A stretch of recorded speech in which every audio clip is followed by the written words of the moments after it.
Assalamualaikum warahmatullahi wabarakatuh. Perkenalkan, nama saya Eva Panduwinata, mahasiswi Universitas Terbuka semester 5, jurusan PGSD. Di sini saya mendapat tugas membuat video oleh Bapak Tutor Hendy Aprianto untuk membahas kegiatan belajar 2 mata kuliahan metode penelitian. Modul 1 memiliki judul Ruang Lingkup dan Tujuan Penelitian Pendidikan. Pada modul 1, ruang lingkup dan tujuan penelitian pendidikan, kita akan membahas 4 pokok bahasan, yaitu pengertian penelitian pendidikan, 2, perumusan masalah dalam penelitian pendidikan, yang ketiga, perumusan tujuan penelitian pendidikan, serta 4, penyusunan hipotesis penelitian. Dan sekarang saya akan masuk ke KB2 atau kegiatan belajar 2 yang berjudul perumusan masalah. Masih terngiang-ngiang ya, apa itu masalah? Apa pengertian dari masalah? Masalah itu artinya simpel. Kalau seandainya ada sebab, pasti ada akibat dan terjadi masalah seperti itu. Kita bahas terlebih dahulu apa itu masalah. Masalah adalah pernyataan tentang keadaan yang belum sesuai dengan yang diharapkan. Bisa jadi kata yang digunakan untuk menggambarkan suatu keadaan yang bersumber dari hubungan antara dua faktor atau lebih yang menghasilkan situasi yang membingungkan. Jadi masalah itu tuh masih bingung. Apa itu? Gimana itu cara menyelesaikannya, seperti itu. Ada pengertian lain, pengertian dari masalah. Masalah yaitu suatu pertanyaan, semua bentuk pertanyaan yang memerlukan jawaban. Jadi sebuah masalah itu perlu jawaban, bagaimana cara menyelesaikannya dan apa metode yang digunakan dalam menyelesaikan suatu masalah tersebut.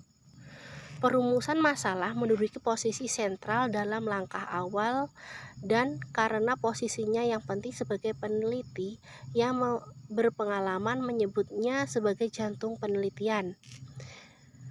Hal ini masuk akal karena apabila Anda salah satu dalam memilih masalah atau masalah yang Anda teliti termasuk kategori yang tak layak diteliti, maka seluruh aktivitas penelitian Anda dan hasilnya akan mubazir. Jadi dalam meneliti suatu masalah kita harus hati-hati, teliti agar hasil yang kita teliti itu tidak sia-sia dan dapat kita pertanggungjawabkan. Pada kegiatan belajar 2 ini kita akan mendiskusikan cara merumuskan masalah dan tujuan penelitian pendidikan.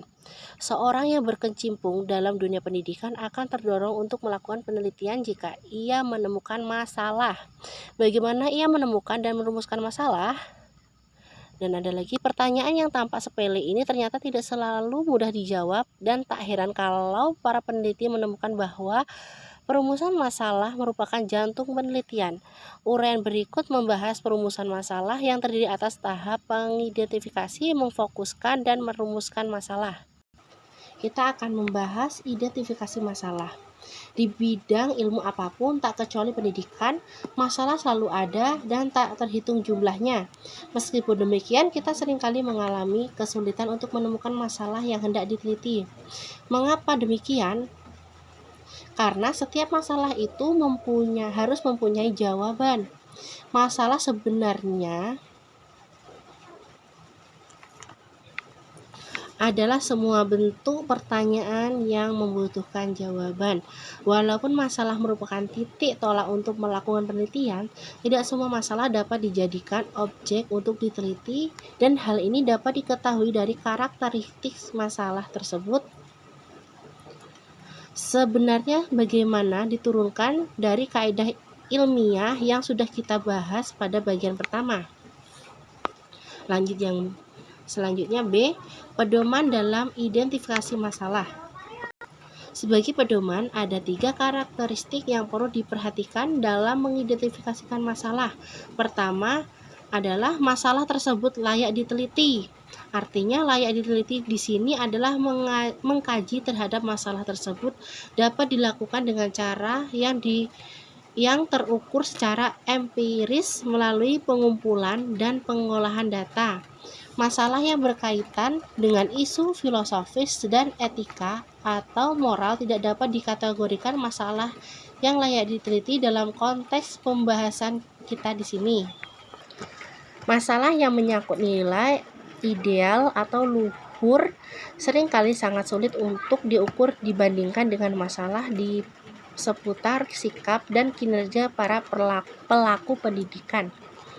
Karakteristik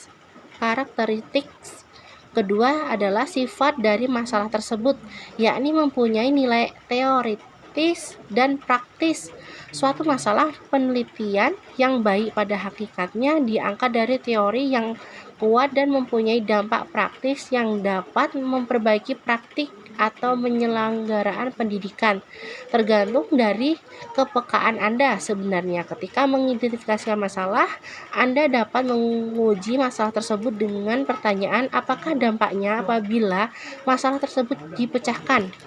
Apabila jawabannya adalah orang tak akan peduli, maka itu suatu identifikasi bahwa Anda perlu mencari masalah yang lebih bermakna dan teliti. Karakteristik yang ketiga adalah realistis. Pengertian realistis di sini sangat luas, antara lain meliputi terjangkauan Anda dalam hal kedalaman bekal, konsep, serta ketersediaan waktu, tenaga, dan biaya. Bekal berupa penguasaan konsep atau teori dari seluruh pengalaman Anda selama berkecimpung dalam dunia pendidikan akan menentukan mutu penelitian Anda. Jika Anda meneliti masalah di bidang yang Anda kuasai, yang Anda tahu betul medannya, maka peluang terjadinya penyimpangan baik dari segi metode ataupun analisis akan kecil sekali. Artinya penelitian Anda di tingkat tersebut akan cukup handal. Sebaiknya jika Anda memaksakan tingkat bekal teori Anda untuk meneliti masalah yang jauh di luar jangkauan bekal teori tersebut, maka Anda akan mengalami banyak kesulitan dan hasil penelitian Anda dapat dipertanyakan orang. Aspek lain yang tak kalah penting dalam konteks realistis ini adalah ketersediaan waktu, tenaga, dan biaya.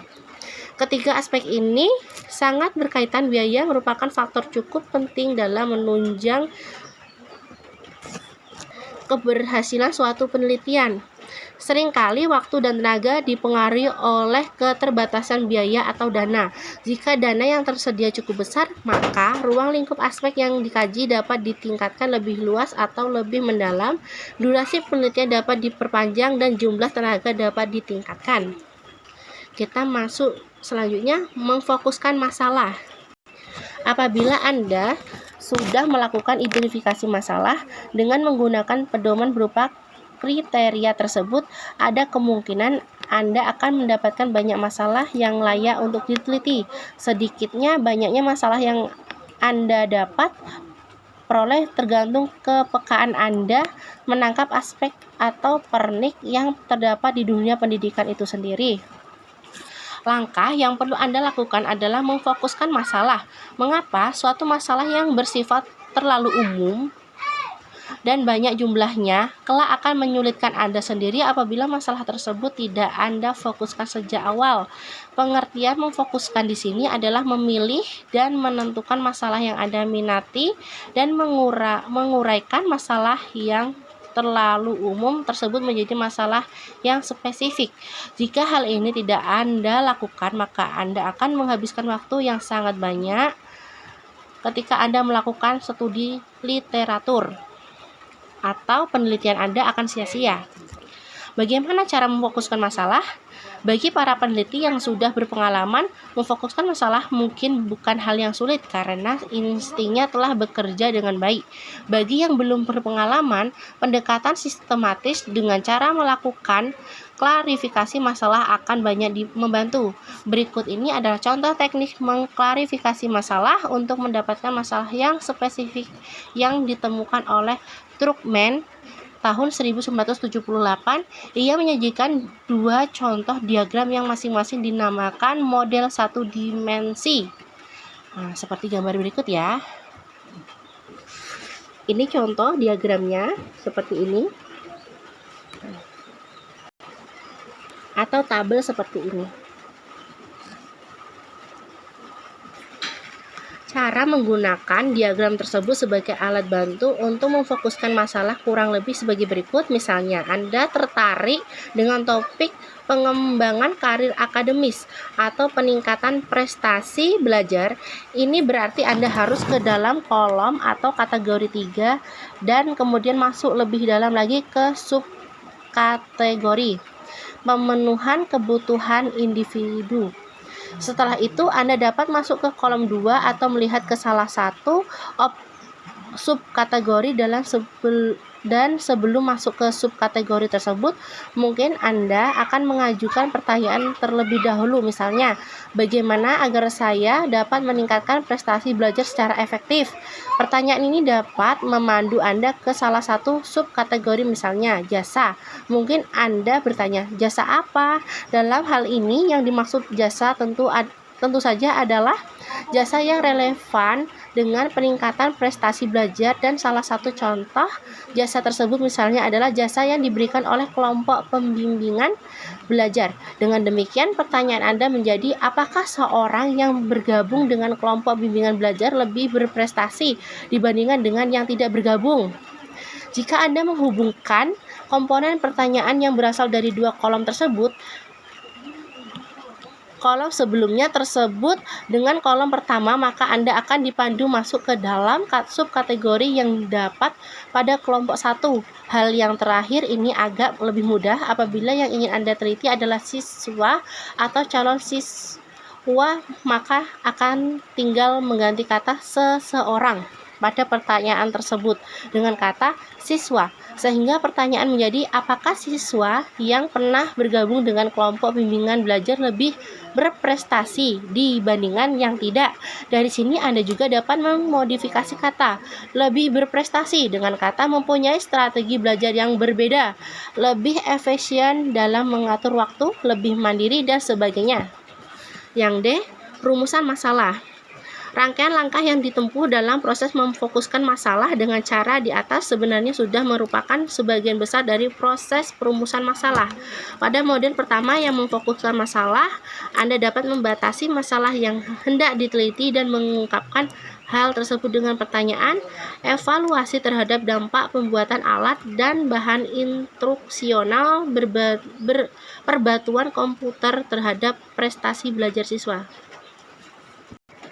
Evaluasi terhadap dampak pembuatan alat dan bahan instruksional berbantuan komputer terhadap prestasi belajar siswa.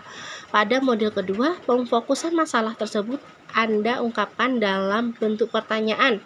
Apakah siswa yang pernah bergabung dengan kelompok bimbingan belajar lebih berprestasi dibandingkan dengan yang tidak? Seperti itu ya pertanyaannya.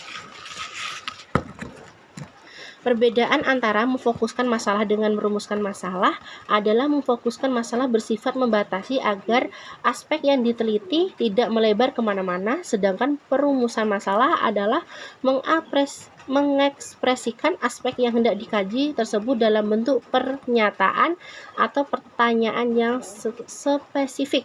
Sebagian peneliti percaya bahwa perumusan masalah dengan bentuk pertanyaan lebih baik daripada dengan pernyataan, sementara sebagian peneliti yang lain percaya bahwa perumusan masalah dalam bentuk pernyataan lebih baik daripada bentuk pernyataan. Rumusan dalam bentuk pernyataan memang memberikan kesan lebih tajam dan langsung. Perbandingan perumusan contoh kedua untuk perumusan masalah sebagai berikut ini ya. Yang contoh pertama, masalah yang akan diteliti dalam penelitian ini adalah dampak mengajar matematika dengan menggunakan komputer sebagai alat bantu pengajaran terhadap prestasi belajar matematika pada siswa kelas 4 SD di Desa Maju.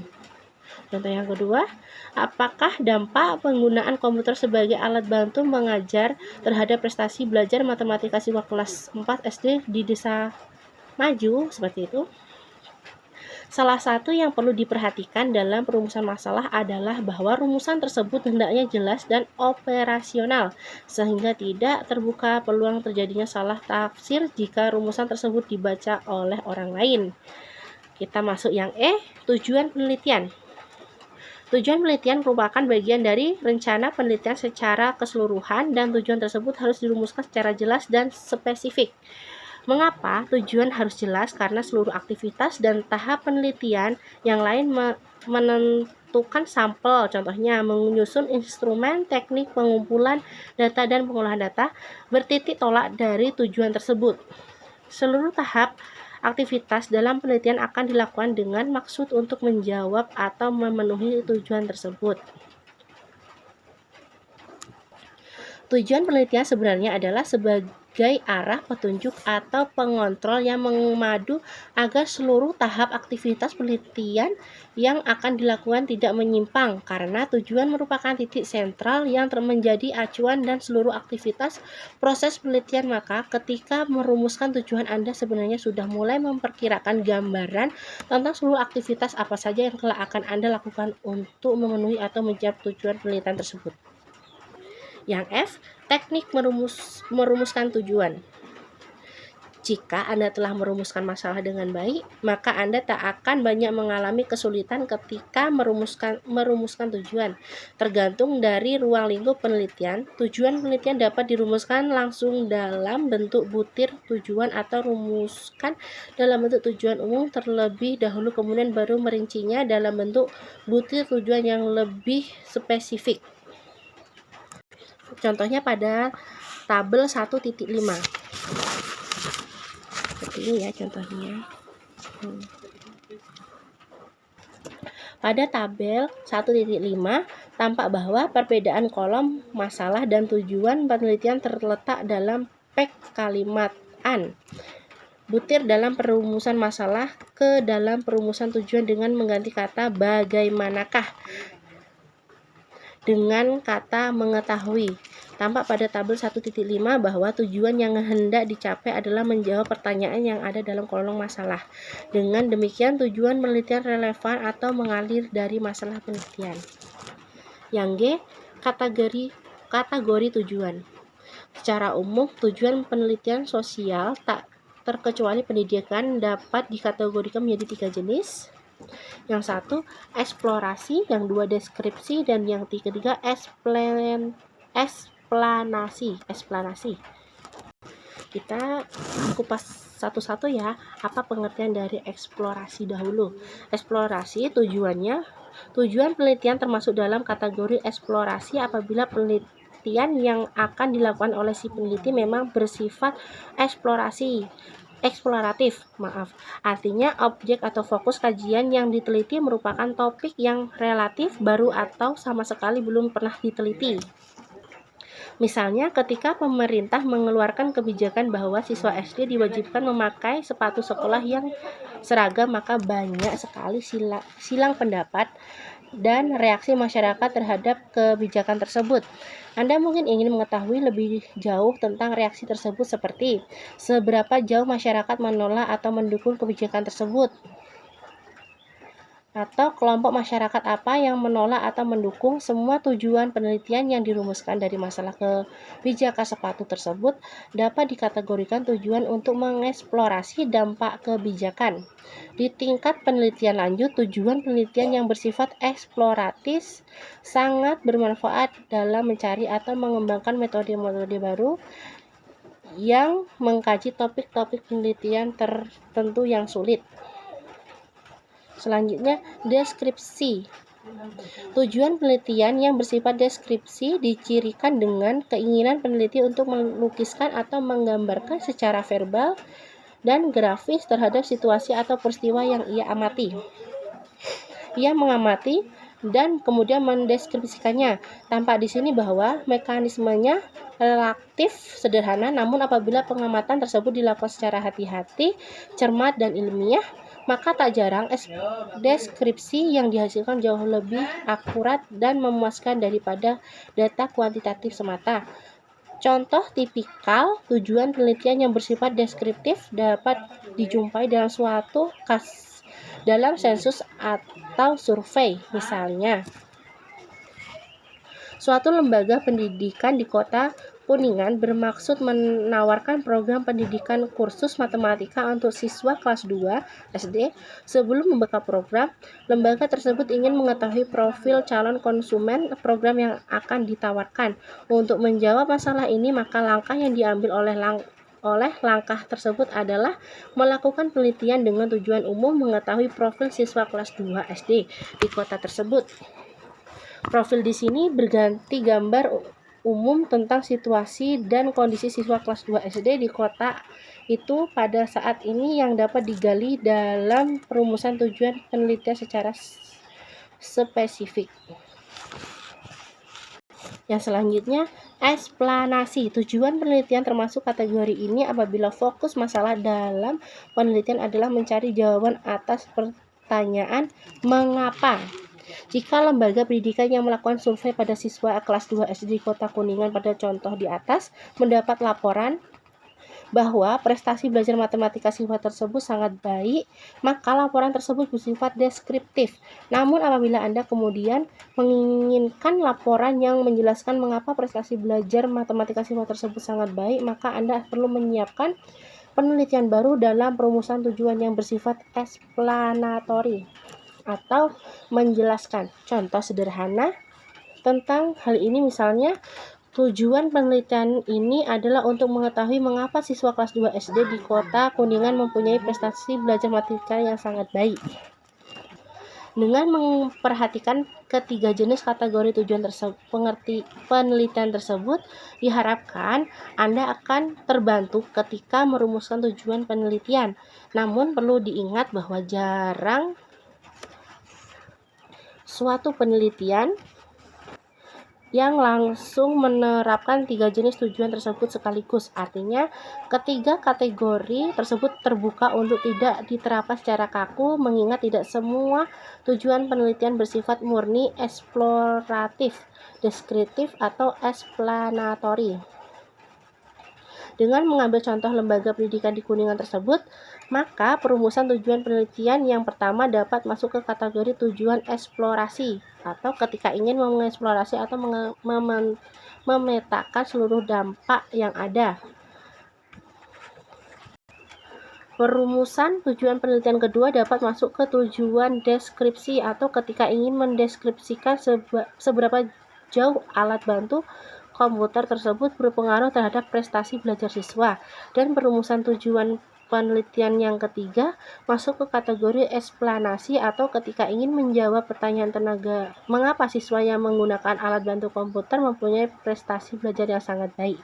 Demikian dari saya, kurang dan lebihnya saya minta maaf. Assalamualaikum warahmatullahi wabarakatuh.